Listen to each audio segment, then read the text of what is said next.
ಪಾಪ ಏಜೆಗೆ ಅದೆಷ್ಟು ನೋವಾಗಿದೆಯೋ ಏನೋ.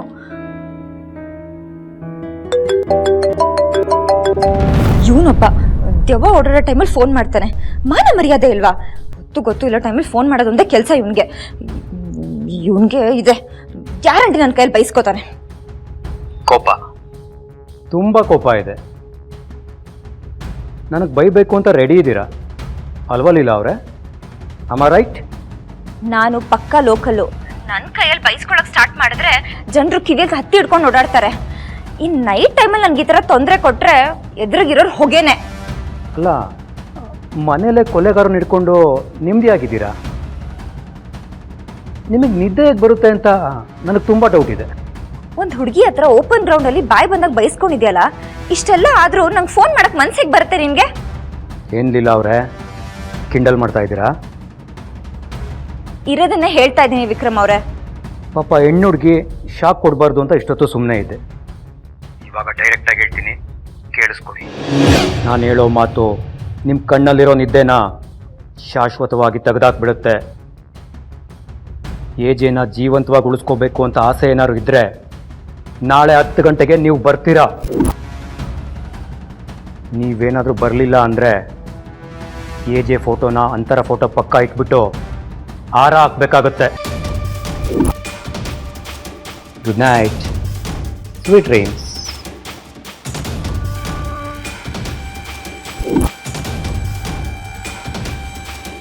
ಅಲ್ಲ, ನಾನು ಯಾಕೆ ಭಯ ಪಡಬೇಕು?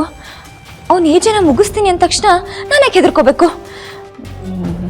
ನಾನೇ ಅವನಿಗೆ ಆವಾಸಾಗಿ ಬಂದವಳು, ನನ್ನೇ ಹೆದರ್ಸ್ತಾನೆ ಅವನು. ಅವನ್ನ ಎಳ್ಕೊಂಡೋಗಿ ಏಜೆ ಮುಂದೆ ನಿಲ್ಸಿದ್ರೆ ಅವನಿಗೆ ಬುದ್ಧಿ ಬರುತ್ತೆ.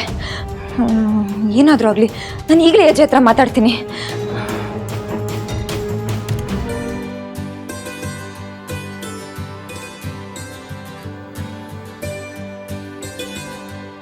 ಯಾಕೆ ಇಷ್ಟೊತ್ತಾದರೂ ಇದ್ದಿದ್ಯಾ? ನಿದ್ದೆ ಬರಲಿಲ್ಲ? ನಿಮ್ಮ ಮನಸ್ಸಿಗೆ ನೋವು ಮಾಡಿದೆ ಅಂತ ನನ್ನ ಮನಸ್ಸು ತುಂಬ ಕೊರಗ್ತಾ ಇತ್ತು. ಅದಕ್ಕೆ ಸಾರಿ ಕೇಳಿ ಹೋಗೋಣ ಅಂತ. I am really sorry AJ. ನಿಮ್ಗೆ ಈ ವಿಷಯಕ್ಕೆ ಹರ್ಟ್ ಆಗುತ್ತೆ ಅಂತ ನಂಗೆ ಗೊತ್ತೇ ಇರಲಿಲ್ಲ. ಗೊತ್ತಿದ್ರೆ ನಾನು ಇದ್ರ ಬಗ್ಗೆ ಮಾತಾಡ್ತಾನೆ ಇರಲಿಲ್ಲ. ಆದರೆ ಇನ್ನು ಮುಂದೆ ನಿಮ್ಗೆ ಯಾವ ವಿಷಯಕ್ಕೆ ಹರ್ಟ್ ಆಗುತ್ತೆ, ಯಾವ ವಿಷಯಕ್ಕೆ ಹರ್ಟ್ ಆಗಲ್ಲ ಅಂತ ತಿಳ್ಕೊಂಡು ಅದ್ರ ಪ್ರಕಾರ ನಡ್ಕೋತೀನಿ. ನನ್ನ ಕ್ಷಮಿಸ್ತೀರಾ? ಕೂತ್ಕೋ ಕೂತ್ಕೋ. ನೀ ಅರ್ಥ ಮಾಡ್ಕೋತೀನಿ ಅಂತ ಹೇಳಿಸಲ್ಲ, ಖುಷಿ ಆಯ್ತು. ಅಂದ್ರೆ ನೀವು ನನ್ನ ಕ್ಷಮಿಸಿದ್ದೀರಾ ಅಂತನಾ? ಕ್ಷಮಿಸುವಂತ ತಪ್ಪು ನೀನೇನು ಮಾಡಿಲ್ಲ. ಆ ಥರ ತಪ್ಪು ನೀನು ಮಾಡಲ್ಲ ಅನ್ನೋ ನಂಬಿಕೆ ಕೂಡ ಇದೆ. You know what, day by day ನಿನ್ನ ಮೆಚುರಿಟಿ ಲೆವೆಲ್ ಜಾಸ್ತಿ ಆಗ್ತಾ ಇದೆ. ನೀನು ವಿಷಯನ ಅನಲೈಸ್ ಮಾಡ್ತೀಯ, ಎದುರಿಗಿರೋ ವ್ಯಕ್ತಿನ ಅರ್ಥ ಮಾಡ್ಕೊಳ್ತೀಯ. ಹಚ್ಕೊಡ್ತೀನಿ. ಹೀಗಿದ್ದಾಗ ಎಲ್ಲ ಒಳ್ಳೇದೇ ಆಗತ್ತೆ. ಅಬ್ಬಾ, ಸಮಾಧಾನ ಅಂತೂ ಆದ್ರು. ಈಗ ವಿಕ್ರಮ್ನ ಮೀಟ್ ಮಾಡೋಕ್ಕೆ ಕೇಳಲಾ ಬೇಡವಾ? ಇಲ್ಲ, ಏನಾರ ಹೇಳಬೇಕು ಅಂತಿದ್ರೆ ಹೇಳ್ಕೊ, ಹೆದರ್ಕೋಬೇಡ. ಏಜೆ, ಅದು ಅದು ಬೇರೆ ಯಾರ ಹತ್ರನೋ ಹೇಳ್ಕೊಳ್ಳೋದಕ್ಕೆ ನಾಚಿಕೆ, ಮುಜುಗರ, ಭಯ ಇದೆಲ್ಲ ಅಡ್ಡ ಬರುತ್ತೆ.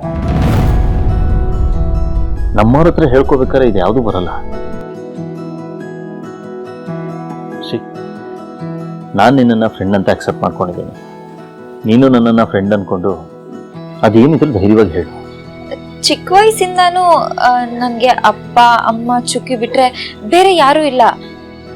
ಆದರೆ ಈ ಮನೆಗೆ ಬಂದ್ಮೇಲೆ ಅಜ್ಜಿ ನನ್ನ ಫ್ರೆಂಡ್ ಲಿಸ್ಟಿಗೆ ಸೇರ್ಕೊಂಡ್ರು. ಆದರೆ ಈಗ ನನ್ನ ಬೆಸ್ಟ್ ಫ್ರೆಂಡ್ ಅಂದ್ರೆ ನೀವೊಬ್ರೆ.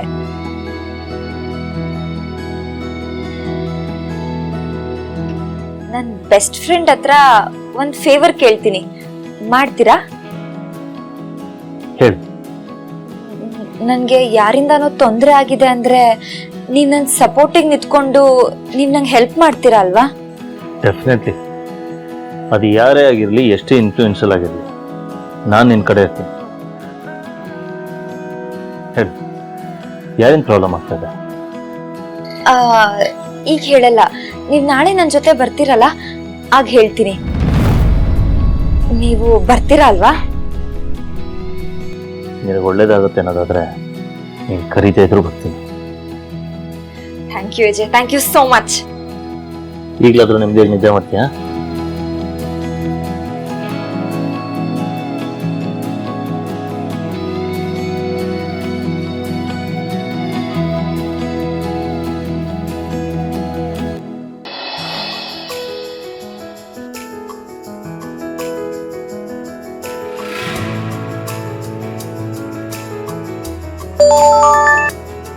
ಹಲೋ, ಏನಕ್ಕ ಸಿಂಗಲ್ ರಿಂಗಿಗೆ ಕಾಲ್ ಎತ್ತದೆ? ಇಷ್ಟು ದಿನ 10 ಮಿಸ್ ಕಾಲ್ಸ್ ಆದ್ಮೇಲೆ ಕಾಲ್ ಎತ್ತುತ್ತಿದೆ. ಏನ್ ಆಶ್ಚರ್ಯ, ಇವತ್ತು ಒಂದೇ ರಿಂಗಿಗೆ ಕಾಲ್ ರಿಸೀವ್ ಮಾಡಿದ್ಯಾ? ಏನ್ ಸಮಾಚಾರ? ಅದು ಫೋನ್ ಕೈಯಲ್ಲೇ ಇತ್ತಲ್ವಾ, ಅದಕ್ಕೆ ಟಪ್ಪಂತ ಎತ್ಬಿಟ್ಟೆ ಕಣೆ. ಹೌದಾ, ಸರಿ. ಏನಿಲ್ಲಕ್ಕ, ಮನೇಲಿ ಎಲ್ಲ ಪ್ರಾಬ್ಲಮ್ ಸಾಲ್ವ್ ಆಯ್ತಲ್ಲ, ಅದಕ್ಕೆ ಅಮ್ಮ ದೇವಸ್ಥಾನಕ್ಕೆ ಹೋಗ್ಬಾ ಅಂತ ಕಳ್ಸಿದ್ರು. ಪೂಜೆ ಎಲ್ಲ ಮುಗೀತು. ಆದ್ರೆ ಇಲ್ಲಿ ಬಂದ್ಮೇಲೆ ನಂಗೆ ಏನ್ ಅನ್ನಿಸ್ತು ಗೊತ್ತಾ? ಏನ್ ವಿಷಯ? ನಮ್ಮ ಮನೆಗೆ ಕಷ್ಟ ಅಂತ ಬಂದ್ರೆ ಮೊದಲು ಬಂದು ಸಹಾಯ ಮಾಡೋದೇ ಭಾವ. ಅದಕ್ಕೆ ಅವರೇ ನಮ್ಮ ಮನೆ ದೇವ್ರು. ಅಂದ್ಮೇಲೆ ದೇವಸ್ಥಾನ ಅಂತ ಕಳ್ಸಿದ್ರೆ ನಿಮ್ಮನೆಗೆ ತಾನೇ ಬರ್ಬೇಕು. ಅದಕ್ಕೆ ಬರ್ತಿದ್ದೀನಿ ಅಂತ ಹೇಳಕ್ ಕಾಲ್ ಮಾಡ್ದೆ. ಅಯ್ಯೋ ಬೇಡ ಚುಕ್ಕಿ, ನನ್ಗಿವತ್ತು ಒಂದು ಇಂಪಾರ್ಟೆಂಟ್ ಕೆಲಸ ಇದೆ, ನಾನು ಅಲ್ಲಿಗೆ ಹೋಗ್ಬೇಕು. ಸಾರಿ ಕಣೆ, ತಪ್ಪು ತಿಳ್ಕೊಬೇಡ ಆಯ್ತಾ? ಅಕ್ಕ, ನನ್ನ ಜೀವ ಹೋದ್ರು ನಿನ್ ಮೇಲೆ ಭಾವನ ಮೇಲೆ ನಾನು ಯಾವತ್ತೂ ತಪ್ಪು ತಿಳ್ಕೊಳ್ಳಲ್ಲ. ನಿನ್ ಕೆಲಸ ಎಲ್ಲ ಮುಗ್ದಾದ್ಮೇಲೆ ಕಾಲ್ ಮಾಡು, ಓಕೆನಾ? ಚುಕ್ಕಿ, ನಾನು ಆಮೇಲೆ ಫೋನ್ ಮಾಡ್ತೀನಿ ಆಯ್ತಾ? ಓಕೆ ಅಕ್ಕ, ಬಾಯ್. ಏಜೆ ಯಾಕೋ ಬಜರ್ ಓದ್ತಾ ಇದಾರೆ, ಏನಾಗಿರ್ಬೋದು? ಯಾರಯ್ಯ ನೀನು? ಮನೇಲಿ ಹೆಲ್ಮೆಟ್ ಹಾಕೊಂಡು ಯಾರು ಓಡಾಡ್ತಾರ? ಮಾನ ಮರ್ಯಾದೆ ಇಲ್ವಾ ನಿಮ್ಗೆ? ನನ್ನ ಟೆನ್ಷನ್ ನಾನಿದ್ದೀರಿ. ಅಯ್ಯೋ ಮೇಡಮ್, ನಾನು ನೋಡಿ, ನೀವು ಬೈಯೋದಕ್ಕೆ ಬೈತೀರಾ, ಇಂಗ್ಲಿಷಲ್ಲಿ ಬೈರಿ, ಸ್ವಲ್ಪ ಸ್ಟ್ಯಾಂಡರ್ಡ್ ಆಗಿರುತ್ತೆ. ನೀವ್ಯಾಕ್ರಿ ಹೆಲ್ಮೆಟ್ ಹಾಕೊಂಡು ಓಡಾಡ್ತಾ ಇದ್ದೀರಾ? ಅಯ್ಯೋ ಏನ್ ಮಾಡೋದು ಮೇಡಮ್, ನಮ್ಮ ಜೀವನದ ಸೇಫ್ಟಿ ನಮ್ಮ ಕೈಯ ಮುಷ್ಟಿಲಿದೆ ಮೇಡಮ್. ನಾಳೆ ನಂಗೆ ಏನಾದ್ರು ಆದ್ರೆ ನನ್ನ ಹೆಣದ ಮುಂದೆ ಆಳಕ್ಕೆ ನಂಗಂತ ಯಾರು ಇಲ್ಲ ಮೇಡಮ್ ಈ ಊರಲ್ಲಿ. ಅಕಸ್ಮಾತ್ ಹಾಸ್ಪಿಟಲ್ಗೆ ಸೇರಿಸಿದ್ರು ಕೂಡ ಅಲ್ಲಿ ಅರ್ಧ ಪೌಂಡ್ ಬ್ರೆಡ್, 1/4 kg ಫ್ರೂಟ್ಸ್ ಕೊಡಕ್ಕೂ ಯಾರು ಇಲ್ಲ ಮೇಡಮ್. ಅದಕ್ಕೆ ನಮ್ಮ ಸೇಫ್ಟಿಯಲ್ಲಿ ನಾವು ಇರ್ಬೇಕಲ್ವಾ, ಅದಕ್ಕೆ ಇದನ್ನ ಹಾಕೊಂಡು ಓಡಾಡ್ತಿದ್ದೆ. ಅದೇ ನಿಮ್ ಪ್ರಾಬ್ಲಮ್ ಏನು? ಬಜರ್ ಸೌಂಡ್ ಕೇಳಿಸ್ಲಿಲ್ವ ಮೇಡಮ್? ಬಾಸ್ ಬೆಳಿಗ್ಗೆ ಬಜರ್ ಹೊತ್ತಿದ್ದಾರೆ ಅಂದ್ರೆ ಅದ್ ಯಾರಿಗೆ ಏನೇನ್ ಕಾದಿದ್ಯೋ ಏನೋ, ಅದಕ್ಕೆ ಮುಂಜಾಗ್ರತಾ ಕ್ರಮವಾಗಿ ಈ ಹೆಲ್ಮೆಟ್ ನ ಹಾಕಿದ್ದೆ. ಬಾಸ್ ನಂಗೆ ಕಬ್ಬಿಣದ ರಾಡಲ್ಲಿ ಹೊಡೆದ್ರು ನಾನು ಸೇಫ್ ಆಗಿರ್ಬೇಕು. ಬಾಸ್ ಮೊದ್ಲೇ ಬಜರ್ ಹೊಡ್ತಿದ್ದಾರೆ, ಇಲ್ಲಿ ಮಾತಾಡ್ತಾ ನಿಂತ್ಕೊಂಡ್ರೆ ನಂಗೆ ಟೆನ್ಷನ್ ಇನ್ನೂ ಜಾಸ್ತಿ ಆಗುತ್ತೆ. ಬನ್ನಿ ಅದೇನ್ ಹೇಳ್ತಾರೆ ಕೇಳೋಣ.